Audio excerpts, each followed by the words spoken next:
Wabarakatuh. Selamat pagi diucapkan untuk sahabat pendengar setia IKIM FM, inspirasi utama anda. Dan menerusi inspirasi pagi, kita mulakan segmen Cinta Palestin.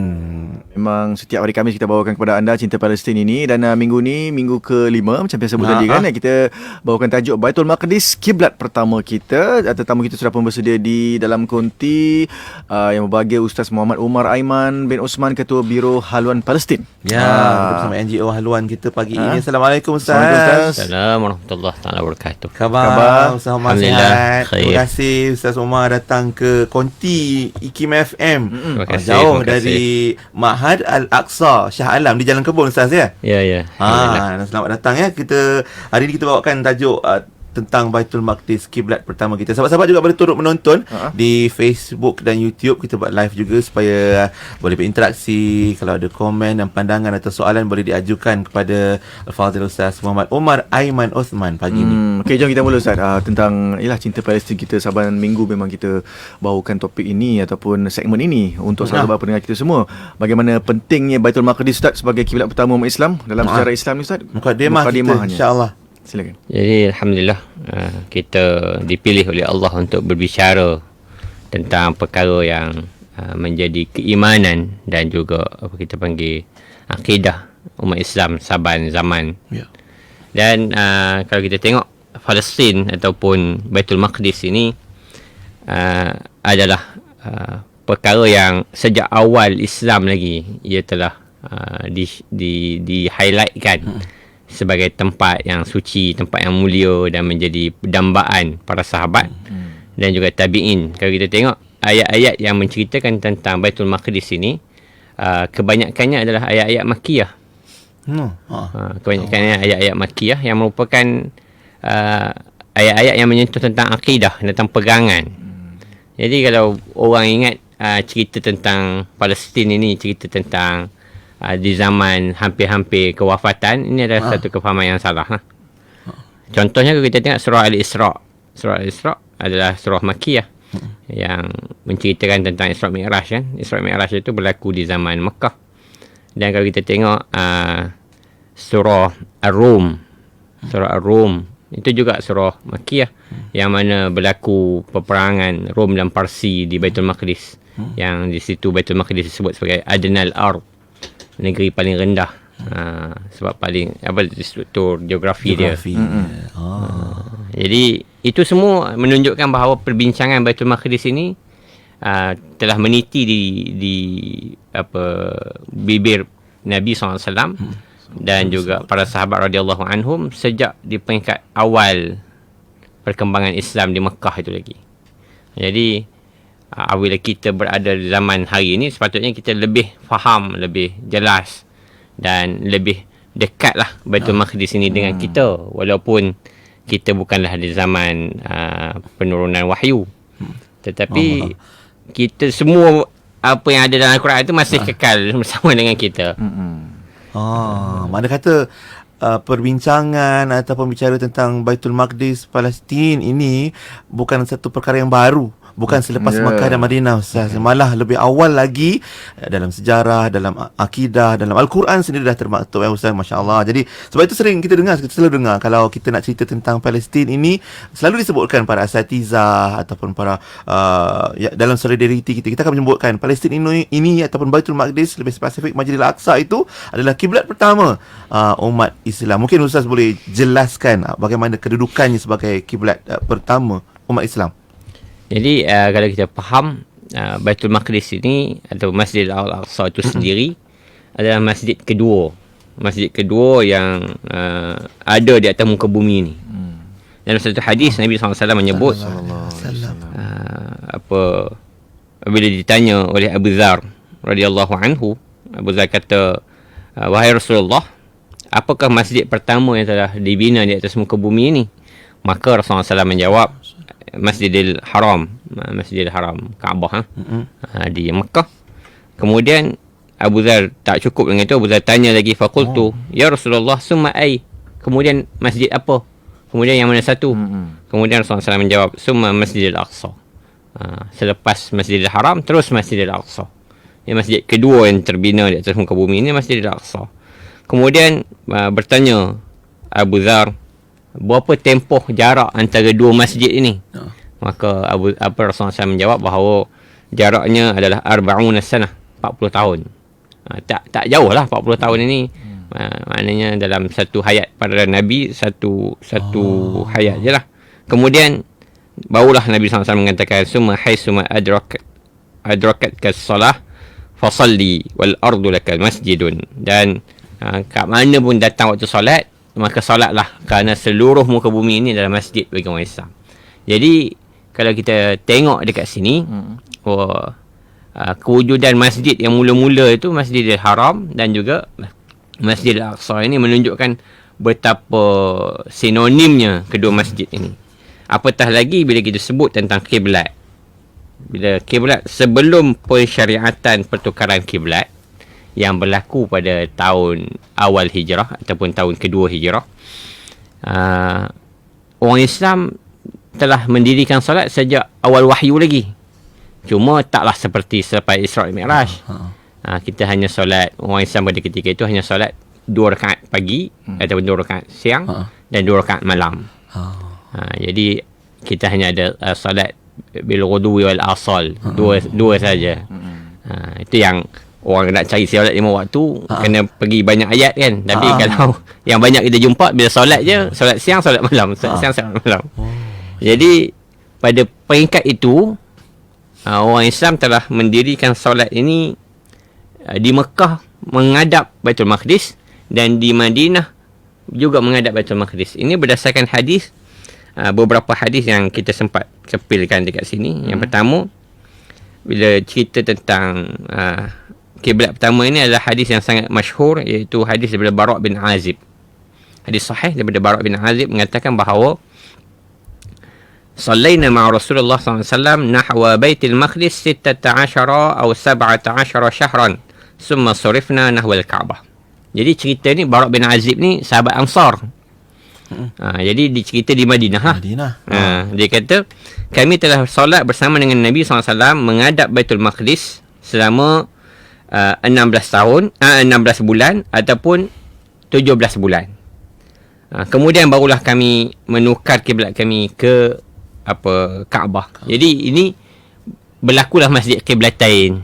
Masjid kiblatain. Tapi di Madinah kita nampak jelas sebab di Madinah ini dia duduk di antara Mekah dengan Baitul Maqdis. Madinah duduk tengah. Jadi kalau tak boleh menghadap dua-dua. Jadi dia nampaklah pertukaran tu. Pertukaran itu berlaku lah. Tu, nak beralih daripada menghadap ke Baitul Maqdis ke utara dan bertukar ke selatan ke Kaabah. Jadi pertukaran itu berlaku. Jadi mungkin orang kata maknanya bila di Madinah baru sahabat menghadap ke Baitul Maqdis. Sebelum tu di Kaabah. Tapi sebenarnya itu tidak tepatlah, kerana ada hadis lain yang diriwayatkan oleh daripada Abdullah bin Abbas bahawa kana Rasulullah SAW yusalli bi Makkah nahwa Baitul Maqdis wal Ka'bah baina yadayhi. Maksudnya apa? Bahawa Rasulullah SAW satu masa waktu duduk di Mekah telah menghadap ke Baitul Maqdis dan Kaabah di hadapannya. Maknanya walaupun menghadap Kaabah, tetapi halanya itu ke Baitul Maqdis. Jadi kalau kita ikut sekarang ni, memang kalau kita duduk di tempat imam tu memang selarilah dengan Baitul Maqdis. Jadi siapa nak solat menghadap ke Baitul Maqdis lagi lah ni, kena pergi solat ke Mekah. Kena duduk di belakang imam betul-betul. Tapi kalau belah pusing keliling Kaabah tu, dah pergi tu kiblat kita lah. Siapa nak gabung lagi duduk kiblat ni, kena pergi duduk belakang imam di Kaabah. Memang akan menghadap, akan selari. Akan selari dengan Baitul Maqdis. Tapi Kaabah di depan. Kaabah di depan masih menghadap Kaabah, cuma dia selari. Masya-Allah. Alamak. Jadi pertukaran kiblat ini berlaku apabila turunnya ayat yang kita selalu baca dalam mukadimah juzuk kedua Quran, iaitu sayaqulu sufaha minan nas itu. Apa yang Allah SWT cerita, polemik bila Allah perintahkan pertukaran kiblat itu, terus berlaku polemik lah. Dan hadis ini tetap juga kembali kepada Bara' bin Azib, yang mana yang kita sebut tadi, bila berlaku pertukaran kiblat itu selepas 17 bulan ataupun 16 bulan selepas hijrah. Jadi orang-orang Yahudi mempertikaikan antara benda yang dia orang pertikaikan, ahli kitab pertikaikan adalah kalau sekarang ni kamu menghadap Baitul Maqdis, menghadap Kaabah, jadi macam mana solat orang sebelum kamu? Jadi orang yang dah mati sebelum kamu ni, solat dia orang sah ke tak sah? Jadi dia main sentimen dekat situ. Dia nak bagi jadi serba salah orang mukmin nak mematuhi perintah Allah ni. Jadi dalam peristiwa ini telah diriwayatkan satu hadis daripada Nabi SAW. Ketika Nabi SAW menukar kiblatnya, maka berkata orang, bagaimana? Kaifa biman mata min ikhwanina. Jadi dia main ni, dia orang tak direct dengan Nabi. Dia orang pergi bisik dekat orang Islam. Jadi macam mana saudara-saudara kamu yang sebelum ini solat dia, macam mana dia punya ni. Jadi Allah menurunkan ayat selepas itu. Allah kata, fa anzalallah, Allah kata, wa ma kana Allah liyudhi'a imanukum. Jadi Allah tidak akan mensia-siakan iman orang-orang yang terdahulu. Jadi yang pada masa zaman syariat menghadap Baitul Maqdis, terimalah, selesai lah. Betul lah. Jadi yang sekarang ni syariat dia menghadap Kaabah.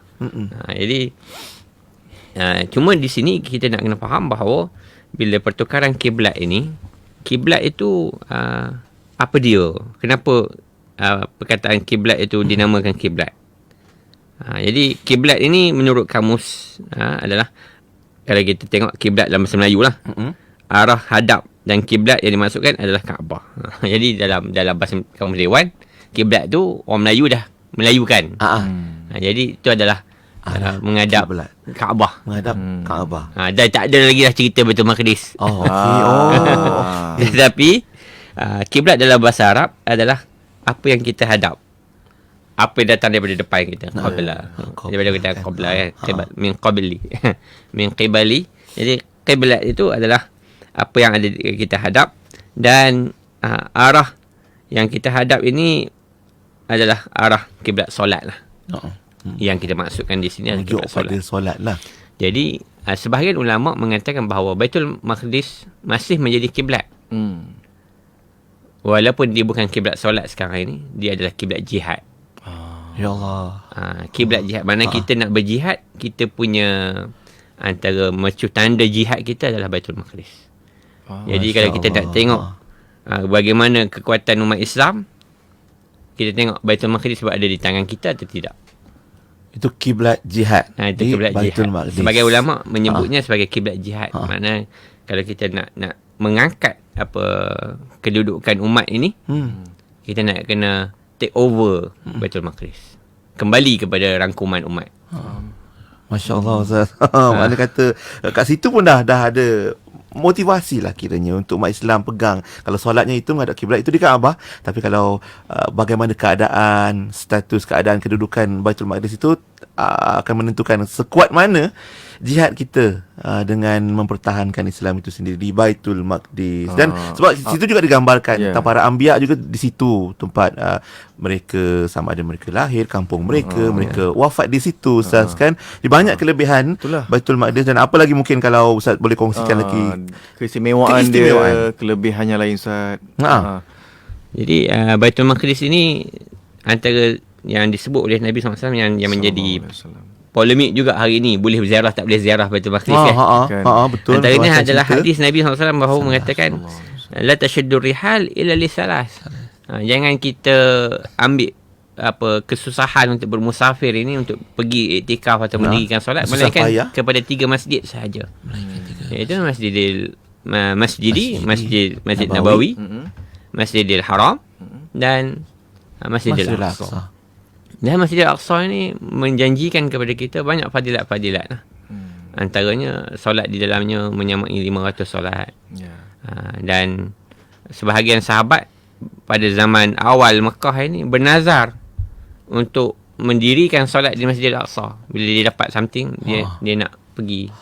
Nazar itu adalah dia nak nazar solat di solat Masjidil Aqsa. Masya Allah. pada ketika itu musafir sangat payah lah kan. Ya. Yalah, betul. Nak naik unta, nak berjalan 400 kilo dan sebagainya. Jadi apa yang berlaku, Nabi kata tak payah, sebab masa itu di bawah pemerintahan Rom. Jadi tunaikan solat kamu di sini, di Masjidil Haram. Jadi makna sekadar itu bayar nazar di sini je lah. Kan. Jadi walaupun makna di sinilah yang berlaku polemik, adakah boleh tak boleh kita ziarah Masjid Al-Aqsa dalam keadaan sekarang. Jadi Lah tu khilaf satu lah. hal tu Ustaz, mana kita Maknanya berusaha payah berhabis tu. Satu hadis suruh pergi. Ha. Satu hadis Nabi kata tak payah pergi. Saya pergi.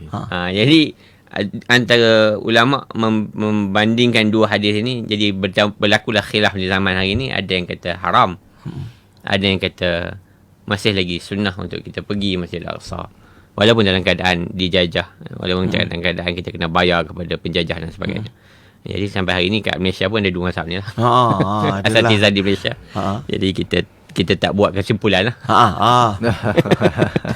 Dahsyat Ustaz, pandai Ustaz meletakkan sesuatu kat situ. Maknanya di situ ada yang mungkin berkemampuan ataupun yang boleh pergi.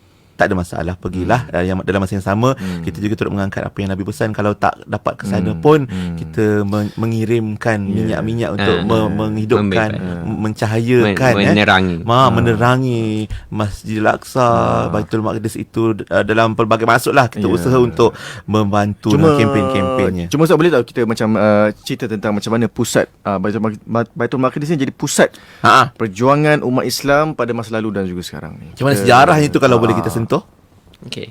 Kalau kita tengok pergerakan pembebasan sejak daripada zaman Nabi lagi telah menuju ke Baitul Maqdis. Dan antara perang yang telah berlaku di zaman Nabi adalah perang yang dipimpin oleh Sayyidina Khalid pada peperangan peperangan Yarmouk atau peperangan Mu'tah. Yang mana Mu'tah ini di dalam Baitul Maqdis. Ada seorang pengkaji yang telah melakar peta Baitul Maqdis. Yang kita sebut ini Palestin. Palestin ini dia penjenamaan tahun 1800 something lah.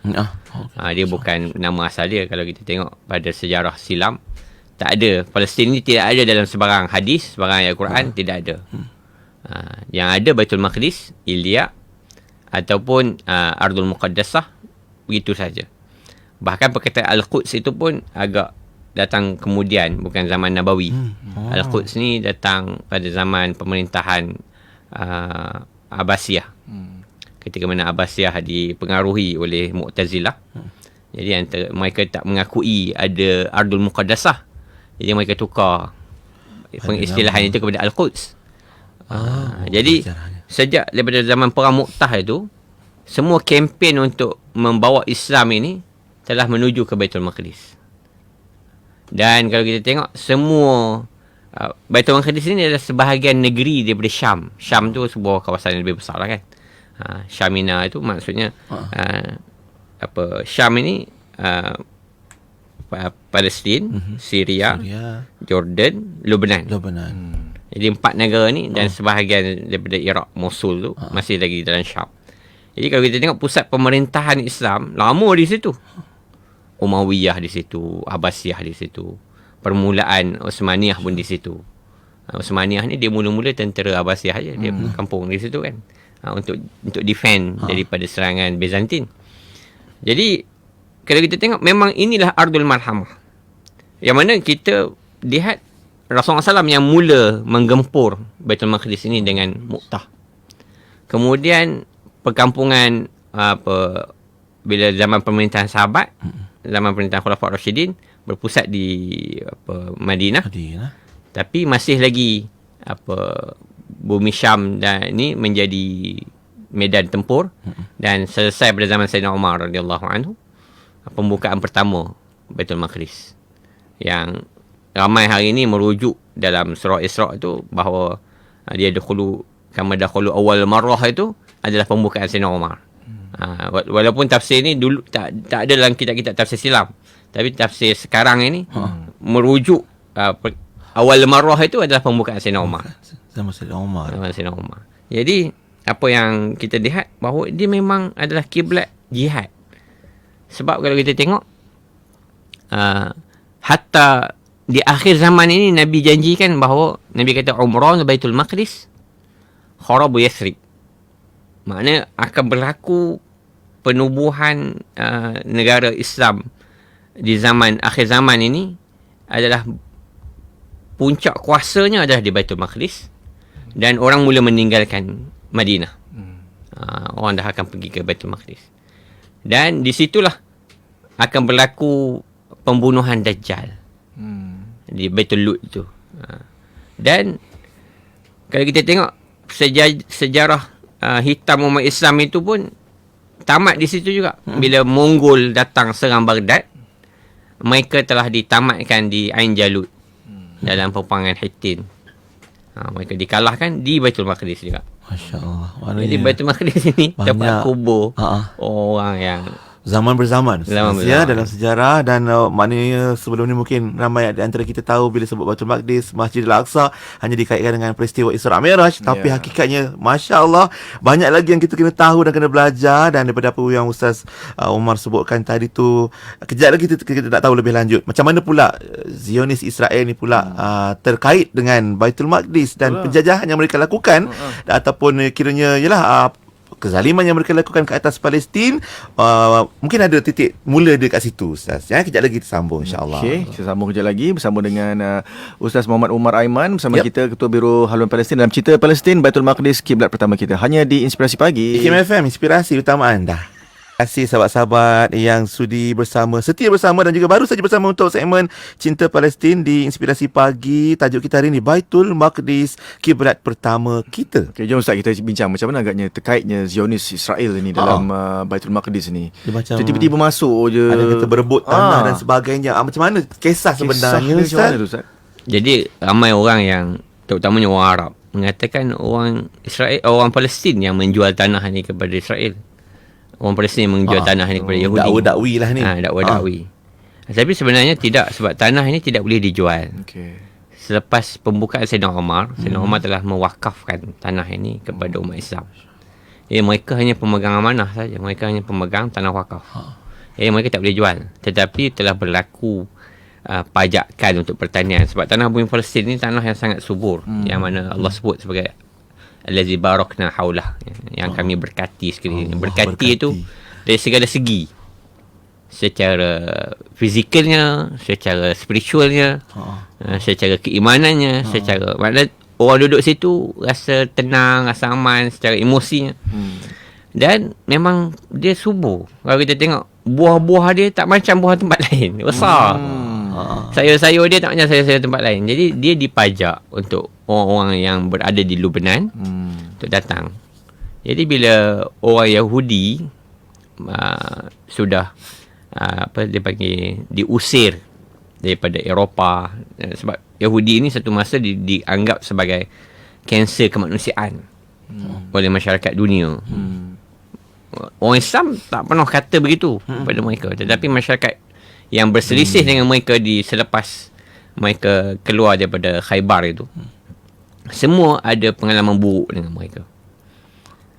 Jadi kalau kita tengok apa dalam sejarah mereka pun, apa yang telah dilakukan kepada rakyat Indian itu adalah pelopornya adalah Yahudi.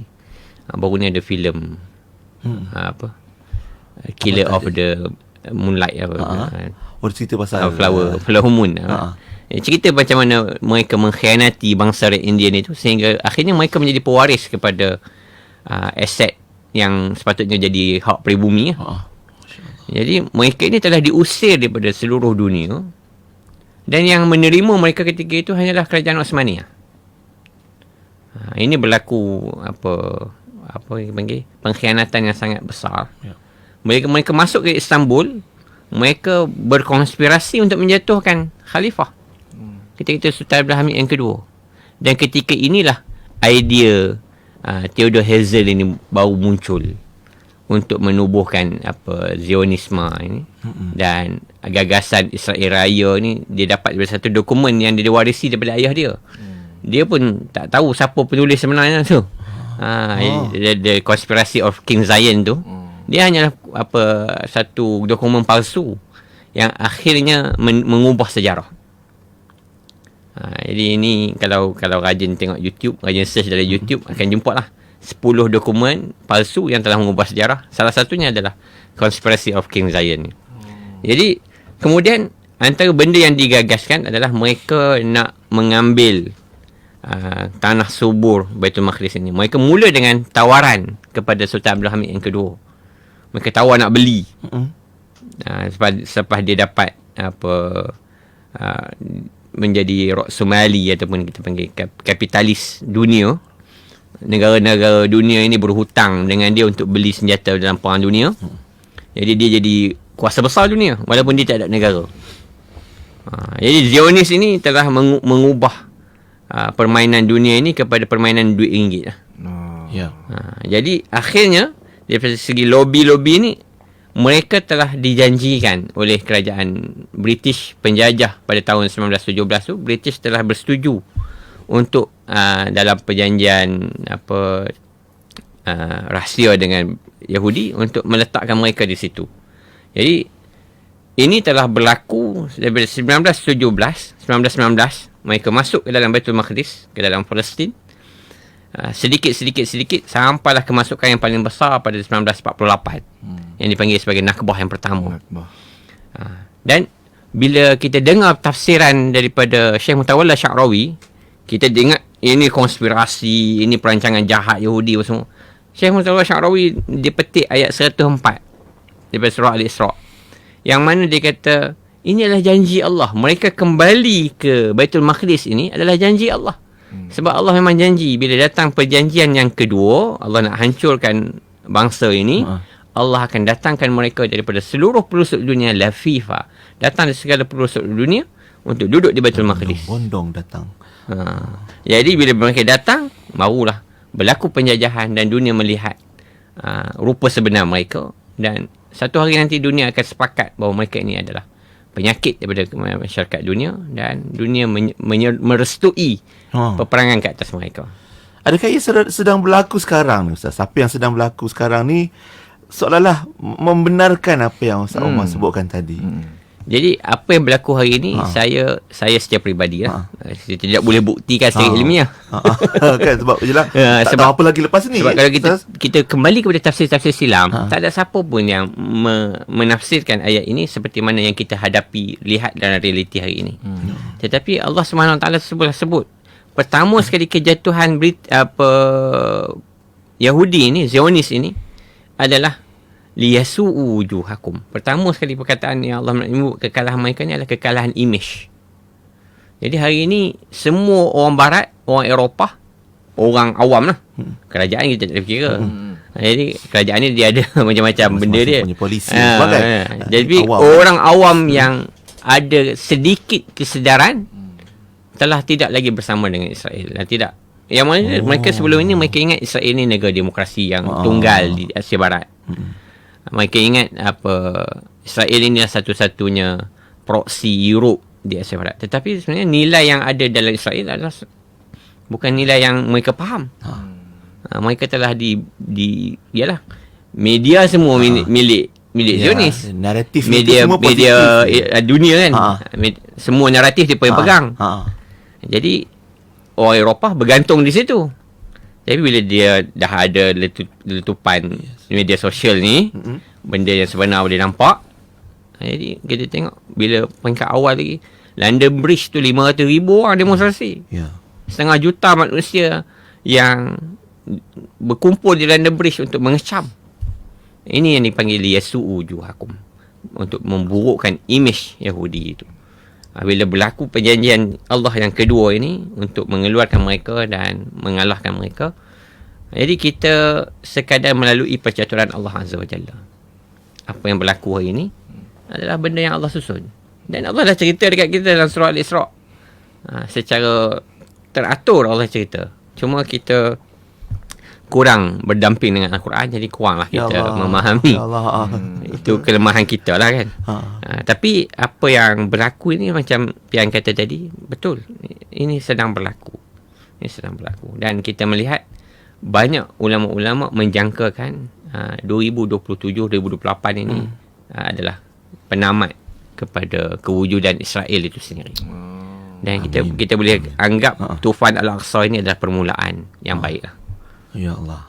Jadi kat situlah kita harapkan menyatukan kita lah dalam suara kita, dalam solidariti kita ni Ustaz. Mereka kata jangan pernah senyap lah, jangan tak buat apa-apa sebab di sana memang kiranya nak menuju kemuncaknya. Pada satu kita doakan kehancuran Israel itu sendiri atas apa yang mereka sendiri lakukan. Dan walaupun mungkin digambarkan mereka ada matlamat dia, ada sejarah dia, ada dokumen-dokumen lah yang kita tak pasti barang benar atau tidak, tapi perjuangan kita takkan tamat di sini. Maknanya ada banyak perkara yang dah dipalsukan, yang dah diviralkan.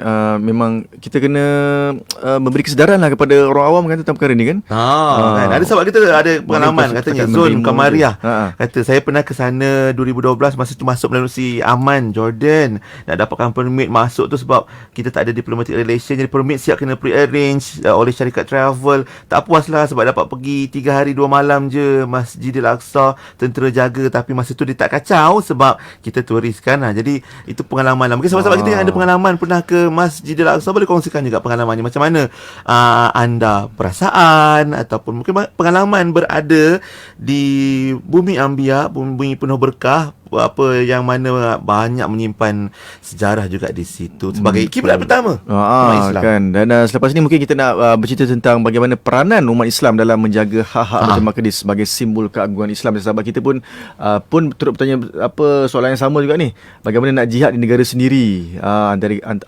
kata kita ni masih lagi reka dan juga lalai Tira Amira ni, tapi panjang sikit lah komennya tu. Boleh baca dekat ruangan komen dekat Facebook live kita lah. Dan sebab kalau namanya Masjidil Aqsa tu maksudnya jauh Ustaz ni dia jauh, tapi macam mana kita nak bagi dekat di hati kita. Jadi kita nak kena faham apa Yahudi ni agama dan agama bangsa lah.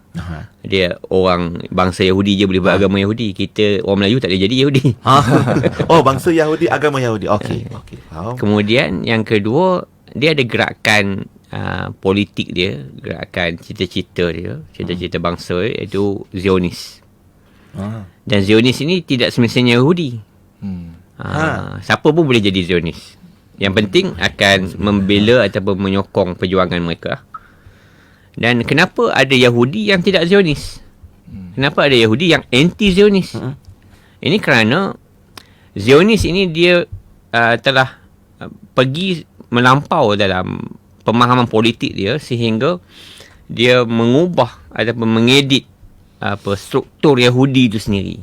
Bahkan undang-undang yang teras dalam Yahudi, antaranya sebenarnya Baitul Maqdis itu tidak boleh diduduki oleh orang Yahudi.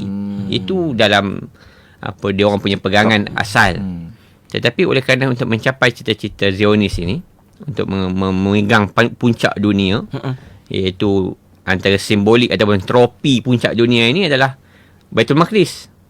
Siapa hold Baitul Maqdis tu seolah-olah dia pegang piala dunia lah. Dalam kuasa politik. Masya Allah. Jadi mereka, sebab itulah mereka sangat bercita-cita untuk berada di situ. Dan mereka terlupa itu adalah janji Allah. Allah beri kepada mereka trofi itu untuk menghancurkan mereka terus. Jadi bila kita tengok sayap kanan Ben Gvir dan Netanyahu ini, bila mereka menguasai, berlakulah cubaan-cubaan untuk mengubah apa kita panggil kedudukan Baitul Maqdis ataupun Masjidil Aqsa secara khusus. Dan mereka inilah yang bercita-cita untuk merobohkan Masjidil Aqsa dan membina Haikal Sulaiman yang mereka dakwa. Jadi mereka menyusun ritual-ritual yang sebenarnya tidak ada, tapi disusun. Dan mereka mengubah perundangan sedikit demi sedikit. Perundangan agama ni bukan perundangan negara. Perundangan agama. Itu lebih lebih ekstrim. Dia memang dipanggil sebagai sayap ekstrim Yahudi lah. Sayap ekstrim Zionis. Sebab tu kalau kita tengok di Eropah, ramai orang Yahudi yang tak nak duduk di Baitul Maqdis dan tidak mengiktiraf Israel dan menganggap ini adalah satu jenayah agama mereka pun. Mereka memarah macam violate oleh. Jadi kita tidak memusuhi Yahudi, kita memusuhi Zionis. Dan itu adalah dua perkara yang sangat berbeza. Kita kena faham lah kat situ. Dan macam Ustaz sebut tadi, siapa yang memegang Baitul Maqdis tu seolah dia berada di kemuncak dunia lah, memegang dunia lah kiranya, kuasa, pengaruh. Dan itu yang selama ni pun dalam sejarah selalu disebutkan antara tiga agama, Islam, Kristian, Yahudi. Itu di situ ada zamannya dalam keadaan aman, ada zamannya berlaku perebutan, tapi yang sekarang ini berlaku ialah berbeza kerana ada Zionis dengan Zionism mereka tu. Sebenarnya, jadi macam mana sekarang ni? Apa kita umat Islam boleh buat untuk, sebab ada orang sekarang, macam contohlah, ada yang sinis mengatakan dah mula dah pergi, dulu kata boykot, sekarang dah ramai dah kedai-kedai dan itulah beli dia, barang kan? sebagainya segala bagaikan. Jadi naik turun juga Ustaz kita punya kempen kita ni. Macam mana Ustaz? Apa lagi yang boleh kita buat sebagai umat Islam? Jadi sebenarnya kalau kita nak tengok kepada isu Palestin ini, isu Baitul Maqdis ataupun isu kemanusiaan lah, paling umum, sebenarnya tak perlu jadi orang beriman pun nak boykot Israel ni, boykot Zionis ini, dan boykot penyokong-penyokong Zionis ini. Kerana apa? Kerana kalau kita tengok orang-orang Eropah dahsyat boykot mereka, lebih daripada kita. Mereka tak Islam pun, tak solat pun. Jadi sepatutnya kita umat Islam ini lebih lagi boykot kita ni. Sebab yang dibunuh tu saudara kita. Yang dijajah itu tanah kita. Kita sebut tadi, Sayyidina Umar wakaf kat kita. Kalau contoh kita ada masjid kat kampung kita, masjid kita satu lagi di Masjid Al-Aqsa. Ya Allah, sepatutnya Itu macam tu masjid kita kita. rasa kan. Jadi tanah kita, hak kita sedang ditindas, sedangkan orang Eropah ni tak ada kena-mengena pun. Tetapi mereka merasai kemanusiaan. Jadi mereka boykot. Jadi kalau kita masih boleh lalu lagi nak menghadap barang-barang boykot ini, maka kita perlu pertikaikan bukan keimanan, tapi kemanusiaan. Adakah kita ni manusia seperti orang lain, ataupun kita ni hanyalah hamba nafsu kita sendiri. Melainkanlah kalau benda-benda tu memang kalau kita tak makan boleh mati. Tak ada. Kita ada ubi rebus. Boleh je makan kan. Ada nasi lemak. Nasi putih pun boleh. Telur goreng pun sedap dah dengan sambal. Lele, pecal, apa semua macam-macam. Rebus. Kan? Betul Ustaz tak? Kan? Jadi apa masalah kita nak boykot? Tak ada masalah. Tak perlu iman pun. Ya Allah. Perlu kemanusiaan je. Tetapi kenapa kita gagal? Jadi kita nak kena persoalkan kemanusiaan kita ni. Adakah kita ni orang yang ambil kisah tentang kemanusiaan, ataupun kita hanya kira pok kita je, kira tekak kita je. Jadi bukanlah nak marah ni, macam menceceh bagi ni.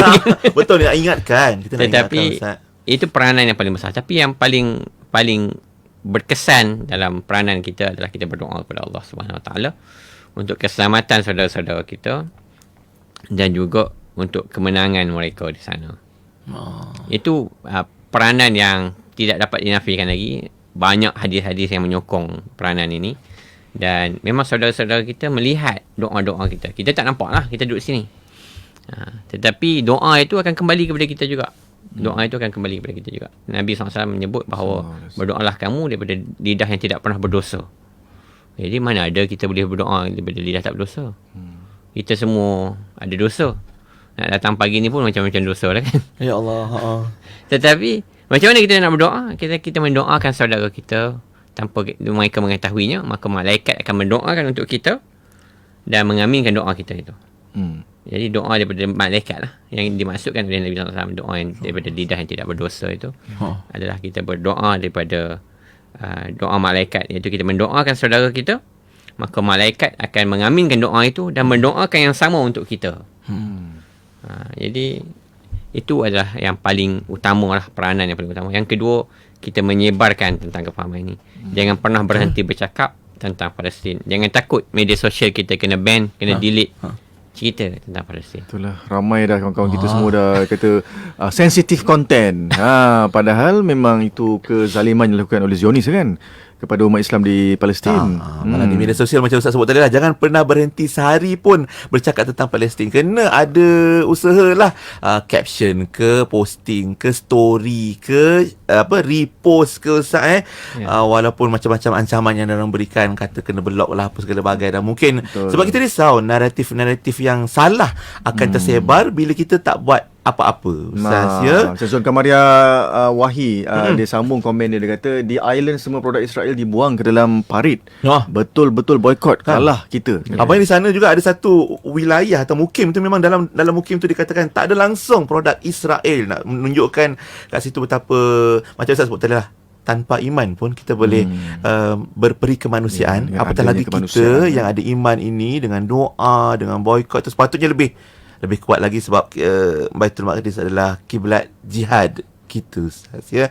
Masya-Allah, itu yang kita dapat belajar hari ini. Dan mungkin sebagai kesimpulan di hujung ni Ustaz, mungkin kalau boleh nak jemput lagi nanti, nak cerita banyak lagi, sebab banyak lagi cerita belum kita settlekan ni. Mungkin Ustaz ada nasihat dan pesan khususnya untuk anak muda mungkin. Itulah, tengok buku Ustaz tu tebal tu. Macam info ada dalam buku Ustaz. Al-Baqarah yang Ustaz bawa hari ni tahu untuk perkongsian kita. Aduh, okey, sila Ustaz. Jadi insya-Allah untuk anak muda khususnya, jadi kita sebenarnya kita kena faham bahawa mujahidin di Baitul Maqdis ini, mujahidin sama ada di tepi barat ataupun di Gaza, mereka adalah benteng terakhir kita. Ya Allah. Jadi kita memberi sumbangan kepada mereka bukanlah simpati, tetapi sebenarnya kita nak kena menganggap itu adalah ganti kita. Kita tak ada nak pergi. Kalau kita pergi pun silap-silap menjadi masalah pun. Bukan membantu, dia menjadi masalah. Orang pula kena bantu kita. Macam tu pula kan. Jadi kita kena menganggap setiap apa yang kita sumbang kepada mereka itu bukan simpati, tetapi ini adalah hadiah kepada pengorbanan mereka dan rasa ralat kita kerana tidak boleh membantu mereka di medan mempertahankan tanah kita yang kita sebut tadi sebagai tanah bumi wakafan kita. Dan apa yang kita perlu faham lagi, bahawa sekiranya Baitul Maqdis telah dikuasai, dia tidak akan berhenti. Penjajahan tidak akan berhenti. Sekiranya mereka telah selesai dengan orang Palestin, mereka akan pergi kepada orang Lebanon, mereka akan pergi kepada orang Jordan, mereka akan pergi kepada orang Mesir. Jadi, dan kita takut dia akan pergi sehingga ke negara kita, ke tanah air kita. Dan ini antara apa yang perlu kita melibatkan diri sepenuhnya dalam perjuangan. Bukan sekadar solidariti, tetapi kita nak kena fikir macam mana kita nak memberi sumbangan kepada pembebasan Masjidil Aqsa itu. Masya Allah, bila Ustaz sebut ini bukan simpati, bukan kesian mereka, tapi ini sebenarnya sebahagian jihad kita juga Ustaz. Kita tidak mampu ke sana mengangkat senjata, tapi banyak yang boleh kita lakukan untuk kita hadiahkan kepada pengorbanan yang, ya Allah, mereka jadi kiranya benteng hiduplah pada Palestin itu sendiri, sanggup berkorban, sanggup syahid. Suka-suka dengan apa ni konsep sahabat kita ni, Zahurin Wan, dia kata kena masuk dalam silibus dalam pembelajaran di Malaysia. Di peringkat sekolah rendah, menengah dan seterusnya. Betul, sangat-sangat setuju. Kan? Kita bangkitkan kecintaan kita kepada Palestin lah. Semangat kan? Supaya anak-anak muda, anak-anak kita pun tak lupa tentang Palestin ini. Baik, untuk hari ini terima kasih banyak-banyak Al-Fadhil Ustaz Muhammad Omar Aiman Osman, Ketua Biro Haluan Palestin, dan juga tenaga pengajar kita di Ma'had Al-Aqsa Ustaz di Shah Alam, untuk tajuk Baitul Maqdis kiblat pertama kita. Terima kasih banyak Ustaz, jumpa lagi. Assalamualaikum Ustaz.